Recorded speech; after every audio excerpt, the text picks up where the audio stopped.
안녕하세요, 여러분. 서브맨입니다. 오늘 여러분들께 소개해드릴 책 한번 보여드리겠습니다. 오늘 여러분들께 소개해드릴 책은 바로 이 책입니다. 매우 예민한 사람들을 위한 책. 책 제목이 참 특이하죠? 매우 예민한 사람들을 위한 책.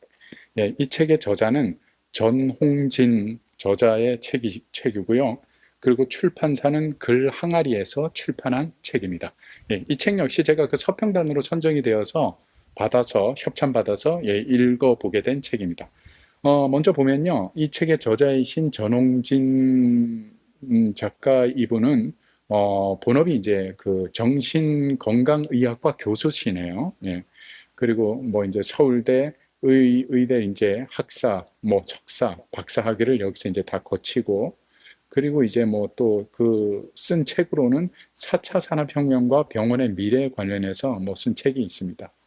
그리고 이 책이 제가 보니까 책 표제 보니까 10만 부가 팔렸다고 그렇게 기록이 되어져 있네요. 그래서 10만 부 기념 리커버다라고 그렇게 얘기했는데 책이 이게 상당히 많이 팔렸던 책이에요. 그래서 제가 이 책이 언제 도대체 나온 건가 하고 제일 뒤에 그 이제 봤더니까 2020년 7월에 이제 초판이 나왔습니다. 그러니까 그 2년 사이에 이 정도의 이제 그 책이 팔렸다라는 거죠. 그러니까 한마디로 이야기하면 이 책의 내용은 그 우리 그 일반 그 사람들 중에 좀 예민한 사람들이 있지 않습니까? 근데 그 예민한 사람이 누구가가 아니라 나도 항상 그 될 수 있다라는 거죠. 그래서 이 책을 보고 나면 이게 내 곁에서 많이 본 사람의 이야기가 등장하기도 하지만 더러는 이 책의 내용에서 내 모습을 발견하게 되어지는 어떤 그런 책이다라는 느낌을 저는 개인적으로 받으면서 이 책을 보게 되어졌습니다. 그래서 이제 여기에 보니까 저자가 뭐 전문의니까 이런 이야기를 하죠. 예를 들어서 보니까 우리나라 사람들은 우울증이 올 때 희노애락의 감정 상태를 얼굴에 구분해서 표현하지 않고 자신의 기분에 대한 인식도가 낮으며 반대로 신체 감각에 예민하고 건강에 대해 걱정을 많이 한다는 점이 특징이다. 건강에 대한 걱정으로 신체 감각에 예민해지고 이로 인해 심박동 증가, 호흡곤란, 손떨림 등이 생기면 신체 증상에 대해서 더더욱 예민해진다. 그런데 이 반대로 미국의 그 우울증 환자들은 어떤 반응을 보이냐면 되게 뚱뚱하고 식욕이 증가하고 또 우울한 기분을 호소하는 편이라는 겁니다. 그러면서 우리나라의 그 환자들은 반대로 이 우리나라 우울증 환자들은 대다수가 마르고 신체 감각에 매우 예민한 사람들이 많다라는 것. 그 이유가 무엇인지 뭐 이런 거에 대해서도 이제 이 책에서 저자가 이제 전문가의 그 어떤 식견을 가지고 의학적으로 그걸 또 분석해서 이렇게 설명해 주는 그런 대목들이 아주 흥미롭게 잘 나와 있습니다.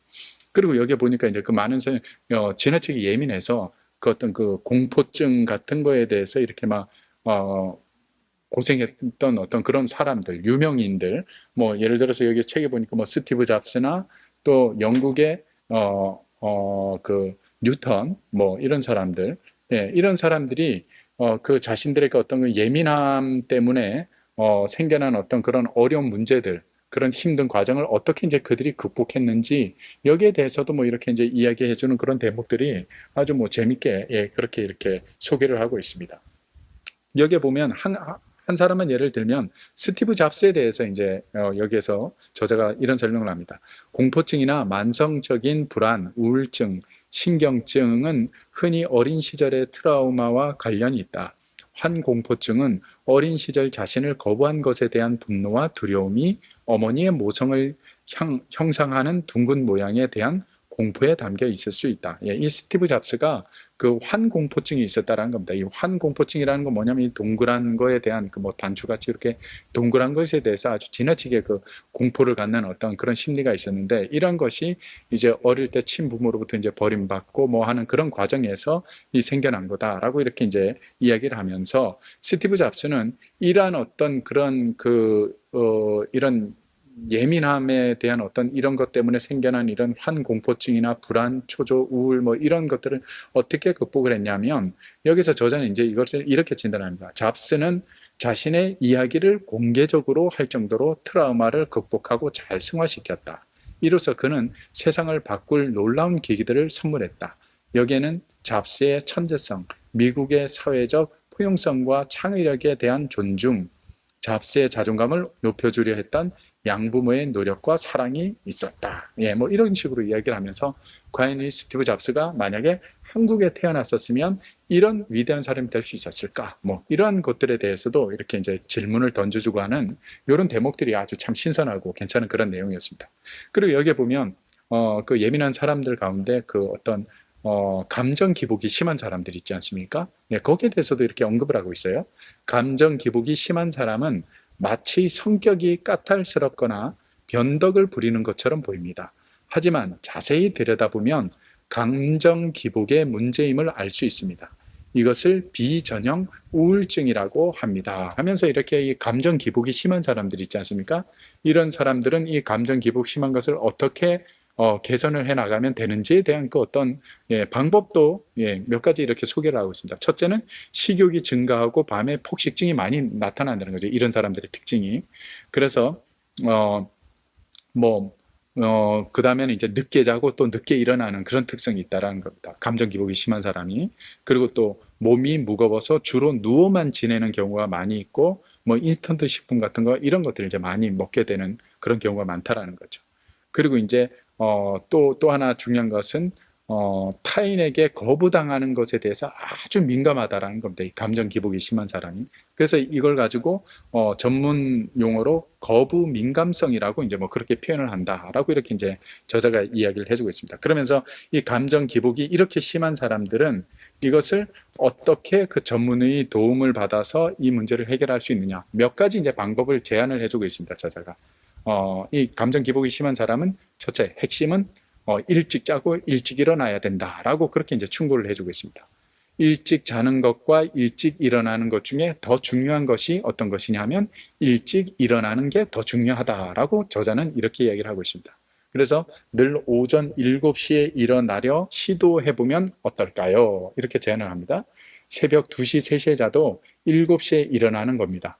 오전에 같은 시간에 일어나면 밤에 자는 시간이 빨라지고 야식 습관도 줄어듭니다. 오전 7시에 일어나면 8시부터 30분가량 햇볕을 쬐며 산책해 보세요. 빛이 아침잠을 깨우고 몸의 리듬을 만듭니다. 뭐 이런 식의 이렇게 그 문제점과 또 거기에 대한 어떤 특성, 그리고 그것을 해결하기 위한 어떤 해결 방안, 이런 것들도 아주 이렇게 잘 이렇게 지적을 해서 설명을 해주고 있어서 내용이 참 아주 저는 개인적으로 아주 뭐 상당히 유익했던 그런 내용들이 많았던 것 같습니다. 그리고 여기에 보면 또 이런 재밌는 이야기도 있습니다. 우리 주변에 보면 뭐 그 융통성이 떨어지는 사람 있지 않습니까? 쟤는 뭐 융통성이 없어, 융통성이 없어 이렇게 우리가 흔히 말을 하는데, 이 융통성이 떨어지는 사람들의 특징이 대인관계에 어려움을 겪는 특징이 있다고 합니다. 그러면서 그들이 그 대인관계에 어려움을 겪는 이유 중에 근본 이유는 뭐냐면 다른 사람이 말하는 동안에 자기가 이야기할 내용을 생각하느라고 상대방의 이야기를 잘 듣지 못하는 점에 있다는 겁니다. 그래서 뭐 예를 들어서 강의처럼 이렇게 듣기만 하는 것은 잘 듣고 잘 이해하는데, 문제는 이 토론할 때는 이 토론을 되게 어려워한다는 거죠. 융통성이 없는 사람들.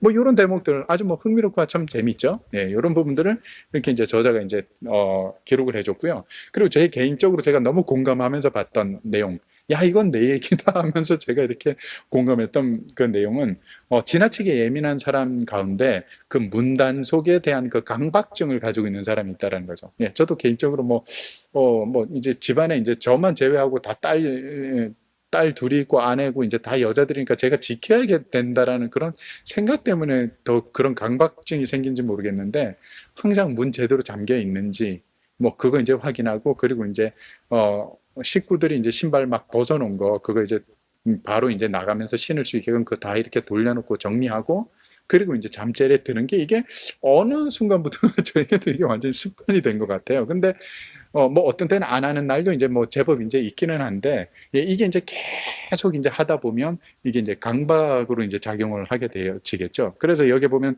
그 어떤 그 대표적인 그 사례를 들고 있습니다. 그러니까 이 책이 참 재밌는 게 뭐냐면 의사로서 본인이 이제 직접 이제 만났던 그 환자들, 그리고 이제 그들과 상담했던 내용들, 그리고 그들이 이제 어떻게 치료를 받았는지, 어떻게 회복되어지고 있는지, 뭐 이런 내용들이 뒤에 그 사례들이 아주 여러 가지가 등장을 하고 있기 때문에 그 내용들을 이렇게 쭉 이렇게 읽어 나가다 보면 어느 누구도, 제 개인적인 생각에는 어느 누구도 여기에서 자기 얘기가 아니라고 함부로 단정할 수 있는 사람은 아무도 없을 것이다. 예, 그러니까 자기 얘기가 반드시 나온다는 얘기죠. 예, 이 책을 보는 사람이라면 반드시 이건 내 얘기네. 이건 내 모습이잖아 하면서 이렇게 무릎을 탁 치면서 보게 되는 대목들이 반드시 있다라는 거죠. 근데 전 개인적으로 이제 아주 너무 크게 궁금했던 사례는 바로 이거였습니다. 그 문단 속에 대한 강박이다라고 이렇게 이야기를 하면서 그 어떤 사례를 이야기를 하고 있는데, 여기에 보니까 등장한 이 사례에 보니까 여기에 등장한 이분은 어느 날 아침에는 지하철역까지 갔다가 문을 안 잠글 것 같은데 하면서 10분이 넘는 거리를 되돌아와서 문단속을 다시 했다라는 겁니다. 예. 그러면서 이것 때문에 이제 수업에 지각을 하기도 하고 또 불안은 또 다른 불안을 낳게 되어진다. 그래서 이 불안감 때문에 계속 이렇게 어떤 그런 이제 강박 사고가 나고 또 강박 행동이 나타나는 거다라고 이 저자는 그렇게 이야기를 하고 있습니다. 그러면서 이러한 것들을 이제 줄이는 방법, 이러한 강박증에서 좀 벗어나는 방법, 어떻게 하면 되는지 그 어떤 작은 실천법에 대해서 이렇게 아주 구체적으로 이렇게 하나하나 이제 설명을 하고 있습니다. 그냥 뭐 가까운 사례로 여기에서는 이렇게 이야기를 합니다. 일단 그 문이 이제 잠겼는지 안 잠겼는지 이걸 자꾸 확인하는 그 횟수를 줄여라. 처음에는 힘들어도 그 횟수를 줄이려고 일단은 노력을 해야 된다. 뭐 이런 대목들을 이제 제안을 해주고 있고요. 뭐 그리고 이제 그 외에도 보면 뭐 요거 말고도 뭐 아주 여러 가지 그 어떤 그 등장 사례들이 엄청나게 많이 있습니다. 그래서 늘 뭐 다시 한번 제가 말씀드리지만 이 책을 보다 보면 이게 뭐 결코 남의 얘기가 아닌 거예요. 내 얘기고 우리 가족 얘기고 어디선가 내 주변에서 늘 봐왔던 사람들이 여기에 죄다 다 등장하고 있다라는 그런 느낌을 아주 강하게 받게 해주는 그런 책입니다. 그래서 어떻게 보면은 뭐 그 정신의학 그 전문의가 아주 지나치게 예민한 사람들이 어떤 것에 시달리고 또 그것을 어떻게 하면 극복할 수 있는지에 대해서 제안을 하고 방법을 또 가르쳐주는 그런 내용이기 때문에 책의 그 내용이 참 유익하다라는 그런 생각이 들었습니다. 그래서 이게 뭐 단순히 정신의학적인 부분만으로 해석을 하지 않고 뇌과학과 정신의학 이 모든 걸 다 총괄해서 이 전문가의 식견으로 이렇게 이제 풀어서 사례와 함께 이렇게 설명해 주는 책이라서 저는 개인적으로 이 책은 어떤 사람이 보면 좋겠냐라는 생각이 드냐면 그 뭐 심리학을 연구하시는 분들 또 특별히 그 어떤 상담학을 공부하시는 분들 있지 않습니까? 이쪽에 종사하시는 분들은 이 책을 반드시 한번 보면 너무나도 좋은 정보가 들어있어서 그 소중한 정보를 얻게 될 것 같다라는 그런 확신이 들게 해준 책입니다. 마지막으로 다시 한번 여러분들께 책을 한번 보여드리겠습니다. 오늘 여러분들께 소개해드린 책은 바로 이 책이었습니다. 다음에 제가 또 좋은 책 보고 여러분들께 소개를 해드리도록 하겠습니다. 고맙습니다.